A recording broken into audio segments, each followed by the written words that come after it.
welcome back here. It's the stream chat portion on QSportsTalk.com of the nighttime Coach Fran Brown Show. We are live here at Heritage Hill Brew House.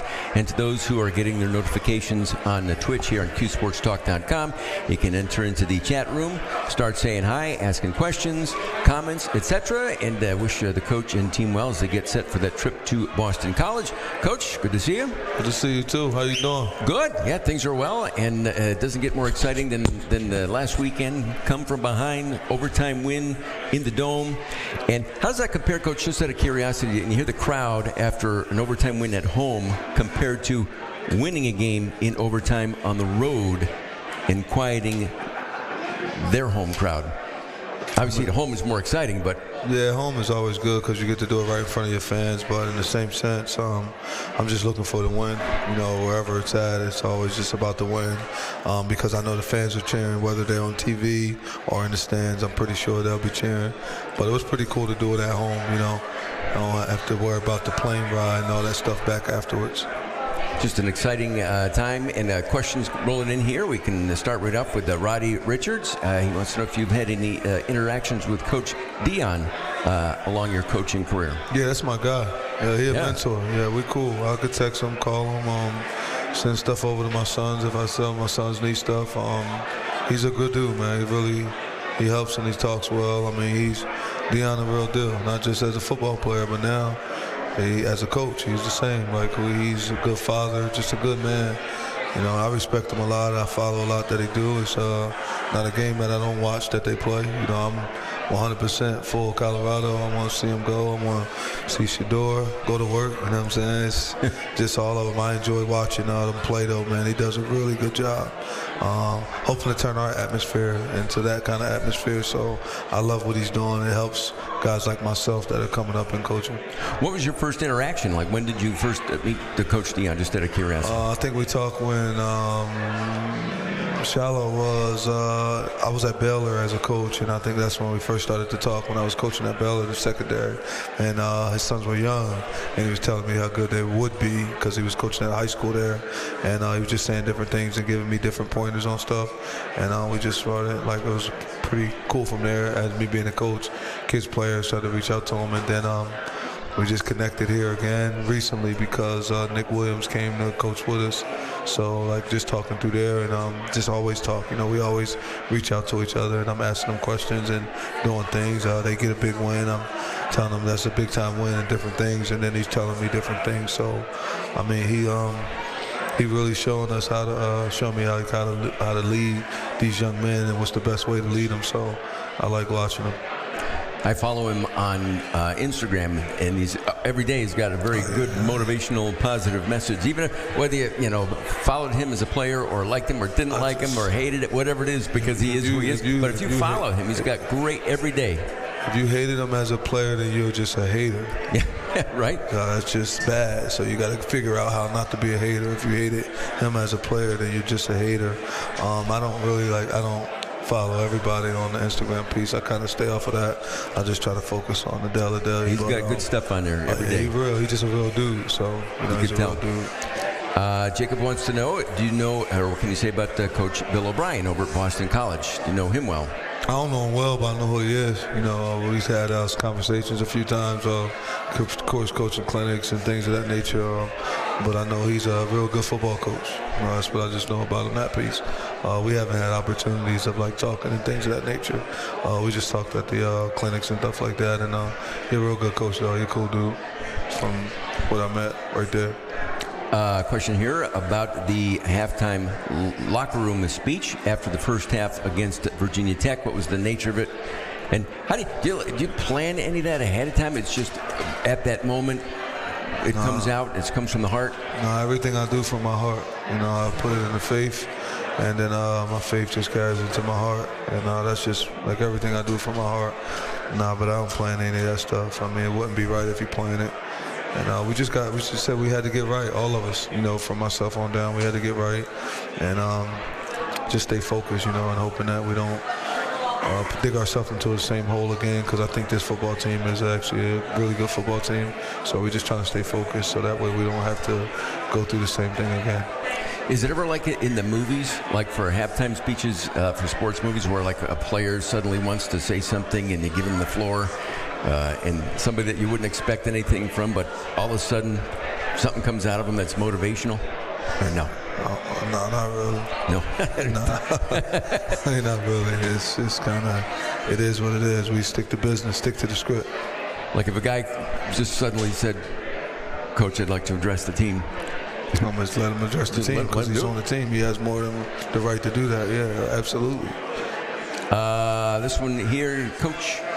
Coach Prime, his last stop in baseball was here in Syracuse when he was playing with the Syracuse Chiefs back in the day. Yeah, he told me that. He mentioned that. Yeah, he told me that. Yeah. Did he seem to enjoy the experience? It was cool. I mean, we didn't talk about this that long. He's just like, yep, I was there. He mentioned that. That's it. This one here, any update, medical status on Willis and Dennis? Any chance they'll be available on Saturday? No, they won't play this week. Not this week? No. Will be there some guys available on Saturday that weren't available last week? No, same thing. Everybody same thing? Yeah. How about this from Richards? What message do the coaching staff give to the offense in the game after a turnover? What message does the coaching staff give to the offense after a turnover? Yes. Hold the ball. Yes. Stop turning it over. Yeah, don't turn it over. I mean, just hold the ball, especially if it's a fumble. I mean, that was our first fumble we had, so make sure you hold the ball, double when in trouble, you know what I'm saying? So things of that nature, but just hold the ball. There's no secret Protect to the it. football. Like, the football is everything. It's our dreams, our goals, aspirations. I learned that from Greg Schiano. So like hold the ball, because it's really it holds everybody's dreams, goals, and aspirations. So we'll be able to do that. If you get the opportunity to hold the program in your hand, then you got to protect it. Last week you'd mentioned, because someone had a question about kicking, and you mentioned that you wanted to reach out to Dave Jacobs or somebody like that to come in and maybe talk to the team. Were you able to do that this past week? Yeah, we talked. He came in. He hasn't come back in this week, but he did come in on Friday through the walk, and pretty sure he'll start possibly next week, maybe coming in. We have to really sit and have a conversation. The week went so fast. Seen him Friday. We talked, spoke to the team, and then but he was just out because we were to the game and doing different things. So he'll come around. This from Sandy. Coach, great win last week. What are your thoughts on the college football rosters expanding to the maximum of 105 student athletes? Does that change the way you recruit? No, I'm going to still do the same thing. It is what it is. I'm going to follow the rules the way they put them in. We're going to follow them to the best of our ability, so that way it's all good. 105 helps. Probably have, instead of 85 scholarships, maybe 95, and then 10 walk-ons, something of that nature. So we just see how it goes. How many walk-ons are in the team right now, just out of curiosity? We got 112 players on our entire team. There's 85 scholarships, so I would say, that's the number off of that, so just going like that. Any of them actually walk-ons that come on and you hadn't heard about them before, and you see them play and they ever actually got something there? Yeah, a lot of guys. I mean, when you got 27 players on a team that, that's all walked on, of course they'll be able to play and be able to do things. I mean, Jackson Kennedy just kicked the field goal last weekend and made points in the game. Jaden O made points in the game, kicked the field goal. Josh Kabbalah, who I walked on, who's now doing an amazing job. I mean, he starts on several different special teams. Just all of them. There's so many guys that get a chance. Masters, he's played for us. Going to be a doctor. He's going to be my doctor one day. He started on several teams several times this year, and now he's back and forth off and on. So, I mean, it just happens. It happens a lot all the time. It always happens. So, I mean, I think this is an opportunity for walk-ons to come here, because you get a chance to not only play football at a prestigious program, but you also get to get a really great education. And this education is legit, especially in the Northeast, one of the better educations to get in the Northeast. No one else really can compete when it comes to that piece, so I think it's pretty cool. This from Steve. He says, Coach, among Fans, your team had a reputation for playing a conservative defense, but I noticed that after the Virginia Tech game, we've now pulled even with the opposition with 18 sacks and 45 tackles for a loss on the year. That's tied for 45th and 67th in the country. Do you prefer to try to disrupt plays before they start or to keep them in front of you? And how much does the availability of Marlowe Wax impact the type of defense that we play? Well, that's a really good question. We just want to try to stop what you do well. Try to eliminate what you do well, and then have one more point to you at the end of the game. So I don't really look at that. I don't look at the statistics or where we have. That's the first time I've heard that and went through that. That's not important to me. What's important to me is protecting the football, eliminating explosive plays, creating explosive plays, and scoring in the red zone and not allowing people to score in the red zone. Also being able to look at those things, all that other stuff, it'll just have you chasing stuff. Do you want to be number one in everything in the country? Yes, you do, but right now that's not where we are. It's going to take a little bit of time for us to get there.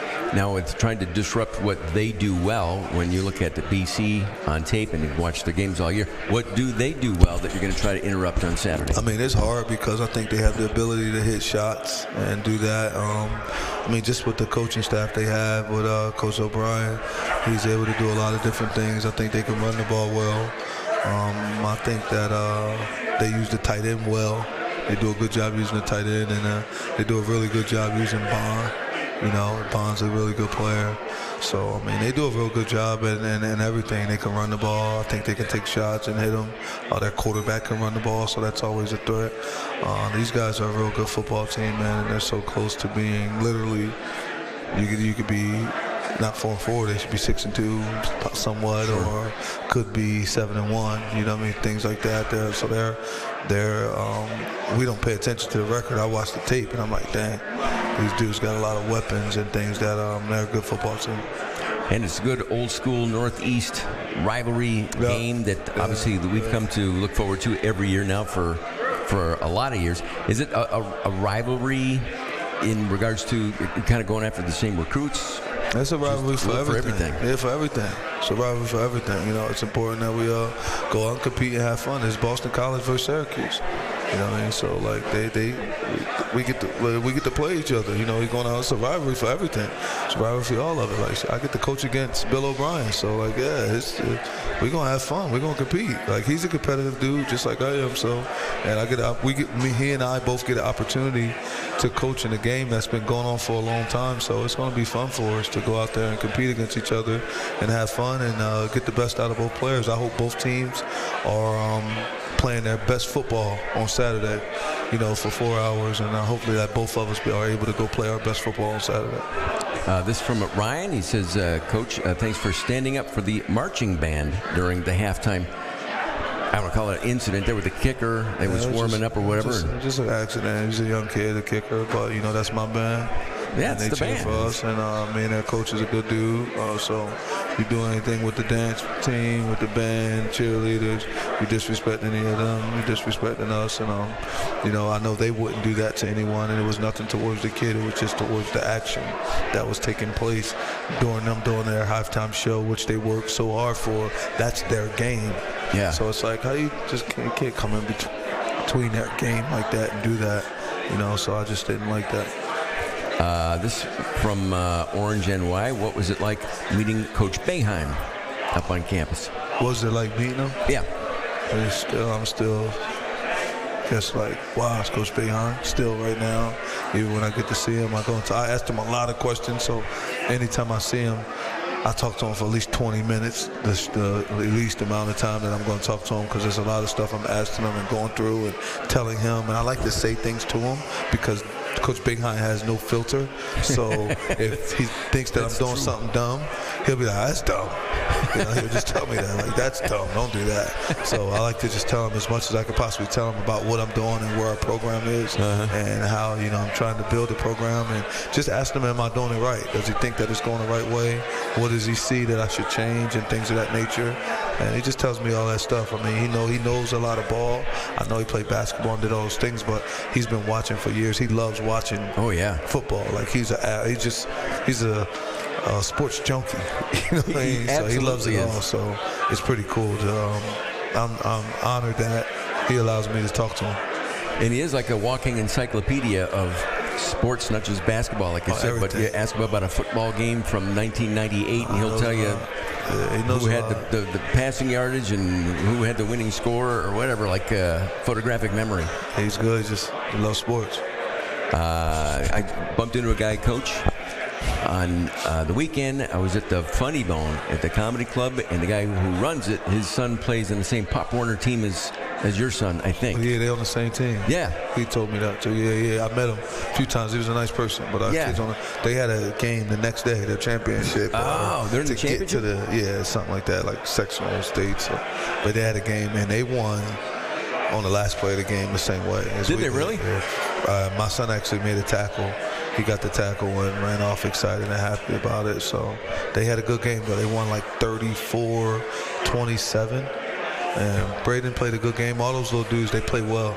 You know, they were down in the beginning. A lot of calls weren't going their way, and they just stayed focused, and they ended up coming back and winning. And so it was pretty cool to watch my son. Yeah, it's pretty cool. Those guys play. Yeah, I got a chance to be at that game in the morning. So Pop Warner, how old is he then? He's 12. They're 12 years old. It's like 12U, something like that. Yeah. So he's 12. That's cool. That's exciting. Yeah, now, he had fun. And then the guy at the, he said at the Funny Bones, I told him, well, I'll see you on Thursday, and I'd bring that up and mention it. But he said, Coach, hey, if he wants to come, I know it's busy during the season. He always tells me that. When things comes up. Yeah, when it comes down a little bit, I'll go too. I just don't really go out like that. I can't wait to do that with our team, to be able to take them over there. But I'm more of a in-the-house guy. I be chilling. I just do football, or I go to sporting events. I like sports, so I go to sporting events, but got to figure out the right time to go there, with my family. Do you have like a favorite comedian? Just from whatever era that you've watched on television? Yeah, Martin, I guess Kevin Hart, like guys like that are extremely funny. So I like watching Curb Your Enthusiasm. So I like Larry David. Larry David's funny. Mike Epps, funny as hell. Yeah, Mike Epps. He's very funny. Super funny. Yeah, really funny. I think funny.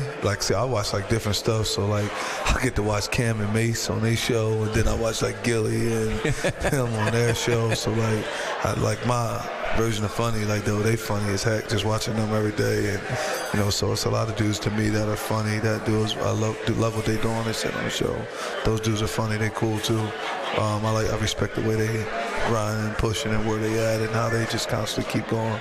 So them being able to rap and then now go from rap to having their own shows and making those shows all through it. So I think those dudes are funny. They do a real good job.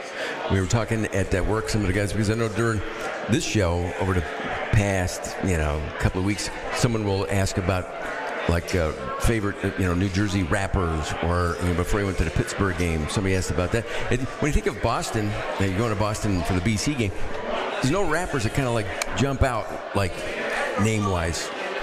Boston rappers. I think of Boston. I think of Mickey Ward. Boxing. Yeah, you know what I'm saying? boxing. Mickey Ward was it's tough. Not a rapping town. I think he's from Boston. I don't know. Mark Wahlberg. I don't really. Marky Mark. I'm not about to act like I know who all those dudes are. I don't know them. I don't think of that. When I think of Boston, I think of the Celtics. So I think of the Celtics, the Red Sox. Sure. Sports all the time with me. Like I said earlier, they got a real good legal seafood there. I remember going there before. Their aquarium was nice. I went to the aquarium with my son when I went before, but I don't know. I don't really like. It's a good visit. Good with it. Yeah, Boston. Boston ain't my spot. It's cool. I just don't go to Boston. You brought up Celtics in the NBA. Your 76ers having a rough start to the season. Things aren't going well right now. I haven't watched though, so I think it's because I haven't had time to watch. So the season starts after the All-Star game, because everybody's still focused on football right now. So the season starts after the All-Star game. So after the All-Star game, then I'll tell you where it's at. So But right now it's I'm focused on our season and where we at. Is what it is. Yeah. Have a chance to watch any NFL at all? A little bit. Not really. It's hard because I'm. Yeah, you're doing your own. Looking at who we about to play and stuff like that. But I know the Eagles doing well. Eagles are doing well. The Eagles are doing well. I got a chance. I did watch I always watch the end of games. I'm always catching the end of games. So I seen the end of the Chiefs and Bucks game the other night. It was a real good game. It's because I like watching situational football. So them going down in football. That's what I like about the NFL. You just catch the end of the game, and it's like you watch the whole thing because you get to see situational football and see how those dudes make decisions. Because they're some of the smarter coaches in the country. So you get a chance to watch them and just see how they handle their situational football and stuff. 2 minute, whether it's 4 minute, get the ball back, whether it's 2 minutes to go and score, how do they run the clock out, just things of that nature. Do we waste the timeout now and hold on? So usually like that. Do you do analytics like that, Coach? Like I heard a little bit when you and Matt were talking in the first hour about in overtime, the percentage of times that certain plays work with certain situations. Like if something is 3rd and 5, is it better to run a certain kind of play, or do you just from your gut and from your straight gut? That's it. It's like throw that out the window, and this is what I'm going with. Yeah, that's from my gut. I just do everything from my gut. See, text again. If you want a question here, the last couple of moments with Coach Fran Brown, you can put it into the stream chat here of QSportsTalk.com, and we'll get as many as we can here. This one, Ryan says, looking at Wikipedia's list of notable sports people from Camden. Is a freestyle wrestler, a boxing world lightweight champ and cruiserweight champ. The Camden Buzzsaw. Ring a bell? Camden Buzzsaw? The Camden Buzzsaw. What was his real name, though? I like Camden Buzzsaw better. I didn't know what it is. That's not. Is that Dwight Muhammad? Yeah, Dwight Muhammad. I know Jordan Burroughs is from up there. That's the Jordan Burroughs who's actually my dad and his mom are like first cousins, or they might be sister brother. My dad's mom had 21 kids, so I didn't get a chance to know every single one of them. But I know Jordan Burroughs and myself are like second or third cousins, so I know who he is well. So I see them say Jordan Burroughs. Camden known for basketball too. You got to go back to the Wagners. Wagner, DeJuan Wagner. And now DJ Wagner, of course, is doing well, but there were so many basketball players from there. You would say Mike Rozier, who won a Heisman Trophy. And then there's a lot of players, Derek Ramsey, Art Steele, all those guys of that nature. Now me. Now you. Well, you probably your show up now in Wikipedia searches, I'm sure. And you also say Rashad Baker. There's a lot of guys that I grew up with that had a chance to do the right things when it came up to it, So it's a good deal. Just watching some football here tonight on the big screen at Heritage Hill Brew House. And the one guy used to be Dwight Braxton. Oh, yeah, I know Dwight Braxton. That's the same guy, I think, that Dwight Muhammad. It's funny, Dwight Braxton, and I won't say that story, but I got an uncle who loves boxing also. Man, he knows Dwight Braxton pretty well. But I think that's about how much time that we have here, right? We're going to wrap things up here, Coach.